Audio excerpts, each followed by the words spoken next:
Sesuatu yang besar baru aja terjadi di Timur Tengah. Langit malam yang tadinya tenang tiba-tiba menyala, menandai sebuah babak baru dalam konflik yang udah tegang banget. Selama beberapa jam itu, bisa dibilang seluruh dunia menahan napas. Nah, yuk kita bedah sama-sama apa yang sebenarnya terjadi. Coba deh Anda bayangin suasananya. Kamis malam di Tel Aviv. Jalanan mungkin lagi rame, orang-orang lagi nikmatin malam. Tiba-tiba semuanya diinterupsi oleh suara yang paling ditakuti. Sirine tanda serangan udara.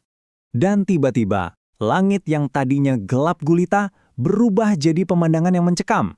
Saksi mata bahkan ngegambarnya kayak hujan rudal, sebuah pemandangan yang pastinya bikin siapapun merinding. Jadi, gimana semua ini bisa terjadi?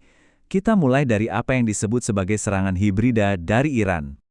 Oke, intinya begini. Iran melancarkan serangan balasan, dan ini langsung ke wilayah Israel. Ini penting banget ya, karena ini bukan lagi sekedar perang lewat perantara atau proksi. Ini adalah konfrontasi langsung, dan itu mengubah segalanya. Sekarang kita bahas alatnya. Apa yang mereka gunakan? Drone dan rudal. Nah, kunci buat ngerti semua ini adalah istilah serangan hibrida. Ini apa sih? Gampangnya gini, anggap aja kayak strategi petinju. Dia pakai jab-jab ringan dulu berkali-kali buat bikin lawan bingung, buat bikin lawan capek, baru deh dia melancarin pukulan knockout yang super kuat. Nah, itulah yang terjadi di sini. Jab-jab ringannya ini, itu ratusan drone yang sengaja diluncurin duluan. Tujuannya? Yaitu buat bikin sistem pertahanan udara Israel sibuk kewalahan. Begitu mereka pusing, baru deh pukulan knockout-nya datang, rudal-rudal balistik. Jauh lebih cepat dan tentunya jauh lebih merusak. Lalu gimana dampaknya buat orang-orang di sana, buat warga sipil yang ada di darat? Suara ini, ya ampun, ini mimpi buruk buat semua warga di sana. Sirene yang meraung-raung gak berhenti-berhenti.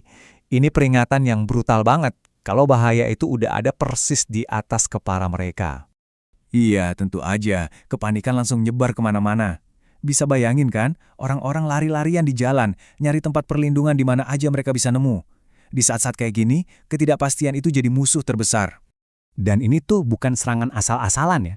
Targetnya jelas, pusat-pusat ekonomi kayak Tel Aviv sama lokasi-lokasi strategis lainnya. Ini tuh kayak ngasih pesan, nggak ada tempat yang benar-benar aman. Oke, serangannya kan masif banget tuh. Terus hasilnya gimana? Nah, disinilah ceritanya jadi menarik banget. Dengan serangan segede itu, kita pasti mikirnya, wah, kehancurannya pasti parah banget. Tapi, kenyataannya, laporan awal cuma nyebutin kerusakan material, kerusakan fisik aja.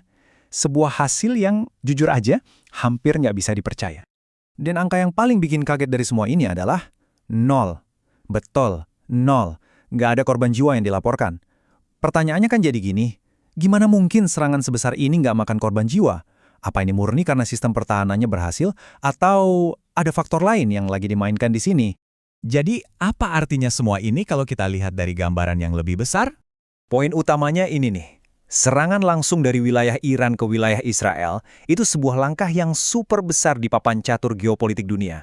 Ini bukan lagi sekedar ngerakin pion, ini udah kayak nyerang langsung rajanya. Aturan mainnya udah berubah total. Dan ini ninggalin kita semua dengan satu pertanyaan besar. Habis ini, apa lagi? Apa kita bakal lihat serangan balasan yang lebih gede lagi? Atau apa masih ada celah buat diplomasi?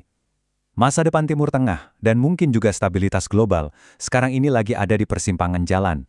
Dan itulah yang bikin peristiwa ini jadi penting banget buat kita pahami.